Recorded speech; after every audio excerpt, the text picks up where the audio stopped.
பின்லாந்தின் உல்ஹோ தம்யா என்ற தீவுக்கு செல்லும் மக்கள் போன்களை எடுத்து செல்ல வேண்டாம் என்று அறிவுறுத்தப்படுகிறது.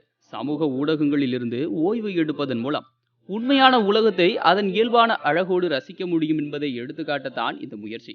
உல்கோதமியா தீவு அழகிய இயற்கை சூழல், வனவிலங்குகள், அழகிய கடற்கரை என்று எல்லாம் சேர்ந்தது. பின்லாந்தில் உள்ள பெரும்பாலான மக்கள் விடுமுறையை கழிக்க அருகில் உள்ள தீவுகளுக்கு போவது வழக்கம்.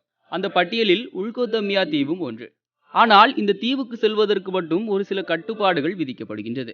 பயணிகள் தங்கள் முழு விடுமுறை நாட்களையும் தங்களோடு வந்திருக்கும் நபர்களுடனும் இயற்கையுடனும் மட்டும் கழிக்க வேண்டும் என்பதற்காக இந்த தீவுக்கு செல்லும் முன்னர் போனை சமர்ப்பித்து விட்டு போக சொல்கிறார்கள். ஆனால் இது கட்டாயமில்லை. விருப்பம் உள்ளவர்கள் சமர்ப்பித்து விட்டு போகலாம், இல்லை என்றால் தீவுக்கு எடுத்து செல்லலாம். ஆனால் போனுடன் வாழ்ந்து பழகிவிட்ட இன்றைய சமூகத்துக்கு போன் இல்லாத அனுபவத்தை தருவதாக இந்த தீவு சுற்றுலா அமையும். போன் எடுத்து செல்வதாக இருந்தால் அதன் மீது டிஸ்பிளேவை மறைக்க ஸ்டிக்கர் ஒட்டி தரப்படும். அதனால் திரைகளில் மூழ்காமல் இயற்கையில் மூழ்கும் வாய்ப்பு கிடைக்கும்.